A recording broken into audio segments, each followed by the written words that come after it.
Hello, welcome to Michelle Sews Again. I'm Michelle. Today is reveal day. So I have collaborated with Yvette from Blossom Sandwich on a one fabric, two ways kind of idea. And the way this came about was I had done a video of a fabric haul and I showed this Ankara fabric that I had bought from Dovetailed UK, and Yvette messaged me and said, hey, by the way, I have that same fabric.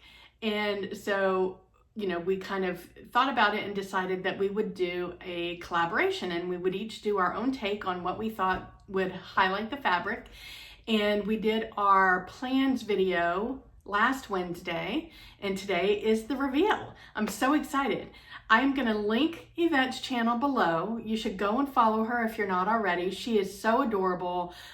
She has a fairly new YouTube channel, but she puts out really great content. She also has an IG account, Instagram, and the way that I became aware of her was because she, along with Hey So Georgie, were hosting the So 70s Challenge on Instagram, and it ran, I think, for 3 months, June, July, August. It was so fun. It really got people involved. I love these challenges because people really get creative and it's very inspiring.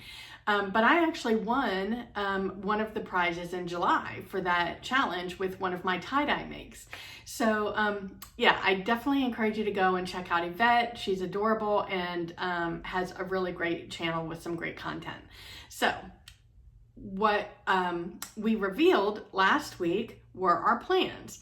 My plan was to make the Fiber Mood Molly jacket. I'll insert the pattern picture here so you can see.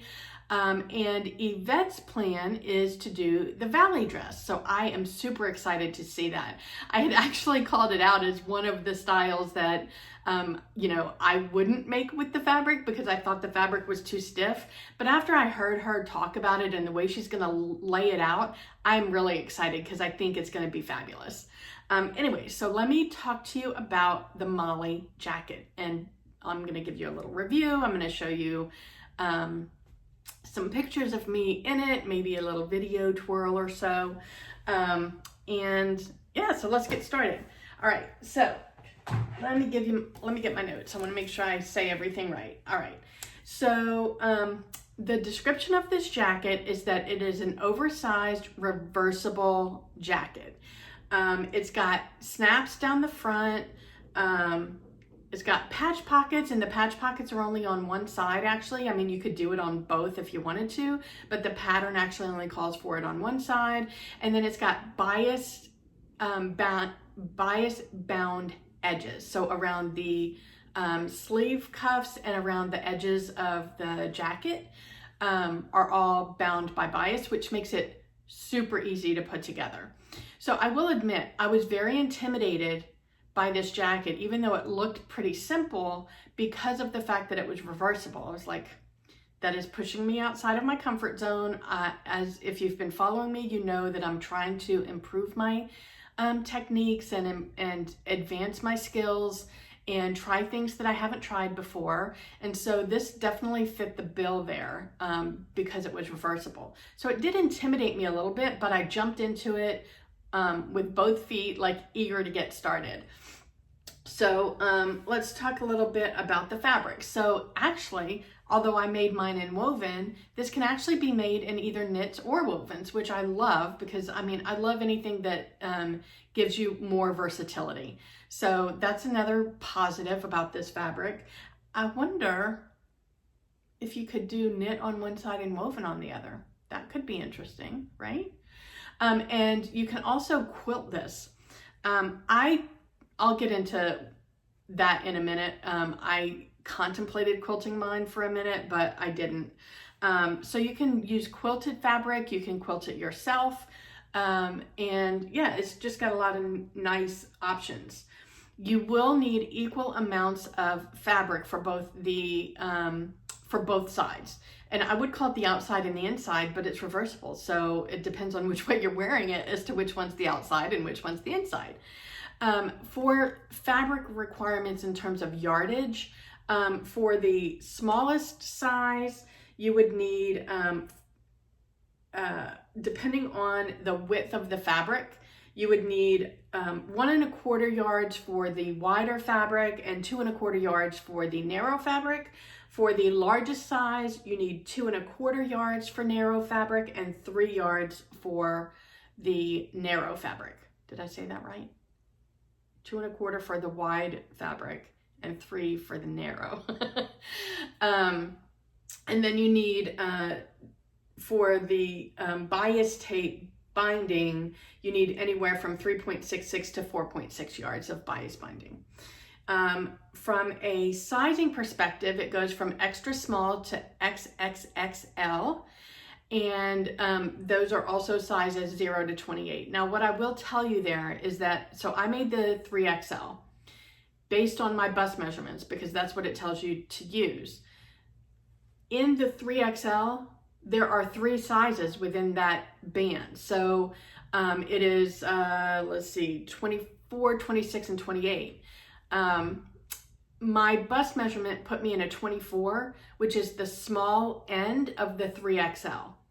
So I actually think that if I make this again, well, actually when I make this again, I love this pattern, spoiler alert. I will probably size down because even though it's supposed to be oversized, it's way oversized. Now, if I still lived in Philly, it might be fine because I would be wearing it over sweaters. But living down here in South Florida, I don't know, even if I wore it over a hoodie, I think there's plenty of space, there's plenty of room for me to have sized down. So just make sure that you're looking at, if you decide that you want to make this, look at the measurements on the measurement chart. They did have a finished measurement chart, but the numbers didn't make sense to me. It said it was in inches, but they were like triple-digit numbers. So I was a little confused there. If you understand what, I'll throw the chart up here. If you understand what that's telling us, let me know in the comments below because I didn't understand. And that might help me for future fiber move patterns. So anyway, the measurements on the 3XL for the bust size ranged from 52.8 to 57.5. And my bust measurement is actually 51.5, which was bigger than the largest size in the next size down, which is why I went with the 3XL. But now, having made it and seeing how much ease there is in it, I easily could have sized down. So just a recommendation there for you to look at the sizing. I'm not unhappy with the sizing because I like a big oversized coat. It gives me options to layer a lot. So I'm not disappointed. I just think I could have done a smaller size.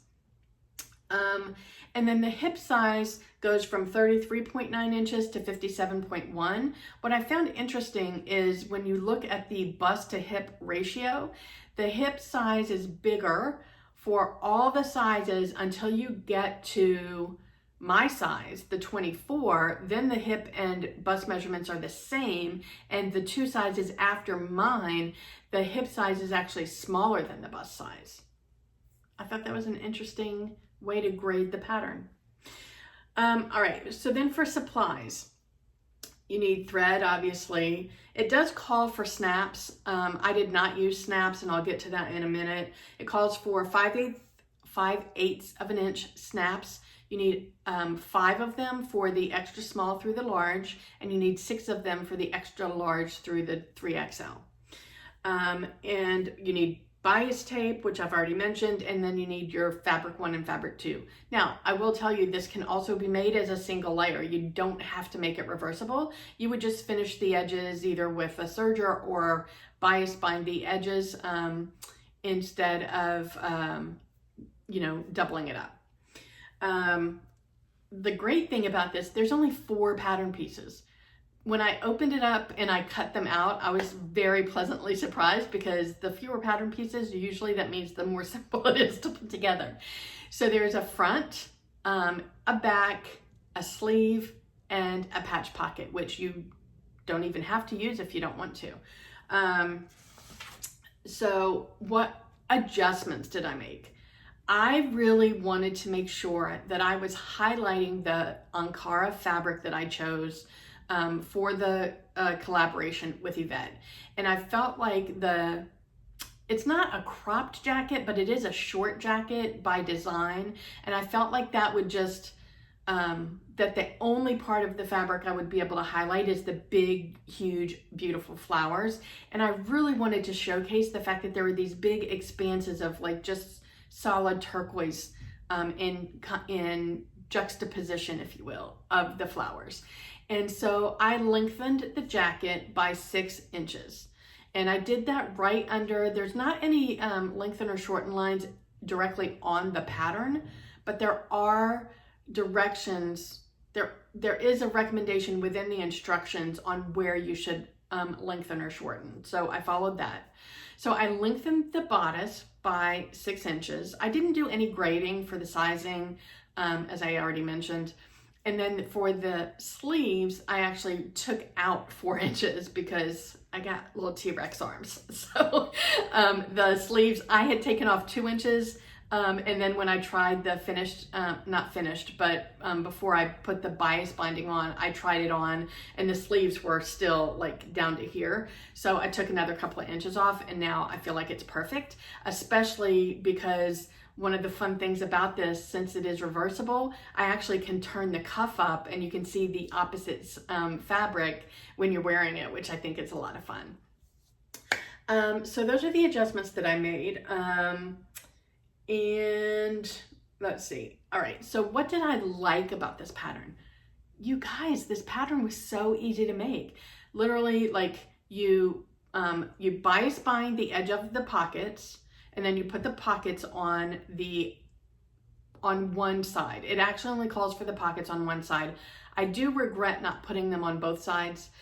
However, I have a pocket story. So when I was at my sewcation retreat with my sewing buddies, Mari taught me how to pattern match. So on the Ankara fabric, I really didn't want to break up the print. So I was going to pattern match the pockets. And unfortunately, I didn't read the instructions all the way through and I saw the pockets. I just assumed I knew where they went on the jacket. And so I pattern matched and I actually lined the pockets instead of putting the bias binding on because again, I didn't want to break up the flow of the print. So Jen taught me how to do the lining, which was really cool. So I had my pockets ready to go, they were lined, and then I scrolled through the instructions and saw that I had them not only in the wrong place, but I had them facing the wrong direction. In hindsight, I actually realized that I probably still could have used them the way that I envisioned them, but I was so wrapped up in that they didn't go where they weren't going where they were supposed to that I kind of just trashed them. And after thinking it through, after I finished the garment, it's too late now. I'm not going to unpick the bias binding to put that on. I don't know, maybe I will. Maybe I will. Yeah, because I didn't throw the pockets away. I just didn't use them. I just had an epiphany. I'm going to put the pockets on. I'm going to undo the bias binding in the right spot and put those pockets on where I wanted them. Because the pockets can go wherever, they don't have to go where they're designed to go. They don't even have to be the shape they were designed to be. I've seen some inspiration pictures on Instagram where people did square pockets. So the pockets on this are kind of like angular. I'll pop a picture in here to show you. So that's kind of what got me tripped up. So anyway, I didn't put the pockets on the Ankara side, but I did do it on the flip side. The fabric that I used for the flip side is the tie-dye that I did when I was at my sewcation. I have to tell you, I am so happy with this jacket. Like just the two fabrics together, they work so well. And I made bias binding out of my leftover tie-dye fabric. And I learned, I've made it before, but I had forgotten how, and Mari just did a tutorial on how to make bias binding, continuous bias binding. So I followed her tutorial. Actually, we got a private lesson at Sewcation, and I made about 8 yards of bias binding out of my tie-dye, and I used that to bind my jacket together. It honestly, like, the reversible aspect of this jacket had me intimidated, and it shouldn't have, because you literally, like, you sew each jacket separately. You should sew the shoulders together, you put the sleeves in flat, then you sew the underarm and the side seam together. Voila. Then you insert one jacket into the other with the wrong sides together, and then you put the bias binding on the sleeves and the jacket. It's seriously that simple, you guys. Could not be easier. Now, if I was quilting it, which I said I would get to, Sarah from Janome had suggested that I quilted outlining the flowers, which I thought was a fantastic idea, and it would have been gorgeous. I don't know that my skill set is ready for that yet, and it is something that I will practice, and I had a deadline on this. Plus, I also wanted to make sure that I could wear this as often as possible here in South Florida where I live, and I felt like having it quilted would really limit how often I could wear it, because it just doesn't get that cold here. So that was really, you know, those two reasons together are why I chose not to quilt it. But it would be easy. It would be easy to quilt if I did it like just with straight lines or diagonal lines, but trying to freeform and outline the flowers, which would have been really the only way to go with this, I felt like I would completely screw it up. So, recapping, what are the things that I liked? It was super easy to put together. I love the fact that it's reversible. I love the bias bound edges. I think they're beautiful. So what I really like is that, you know, the bias binding with the tie-dye looks really good with the Ankara. Like I thought that it would, but it looks even better than I imagined that it would. And then the tie-dye side, it just makes me so happy. I took a lot of time to make sure that I was placing the pattern pieces in ways that highlighted both fabrics. So for the Ankara fabric, I took the time, oh goodness. For the Ankara fabric, I took the time to make sure that on one side of the front, there was a big flower at the top, and then there were smaller flowers at the bottom. And then on the other side, I wanted it the reverse. So I put a bigger flower at the bottom and smaller flowers at the top. And then in the back, I just really highlighted those big flowers at the bottom with the turquoise along the top. Oh my gosh, I love it so much. And then for the tie-dye side, I just found, I just always find really cool spots in my tie-dye that make me happy. And I just loved this section here for the back. I thought that looked really awesome. And then for the front, I highlighted these, like, they almost look like flowers, right? It just worked out that way. I don't tie-dye by design. And I love that my fronts on the tie-dye side are kind of symmetrical for both the fabric piece as well as the pockets. I cut them out of pieces of fabric that kind of mirrored each other. So I love it. It's the perfect weight for where I live, and I'm super excited about it. The length of it's perfect.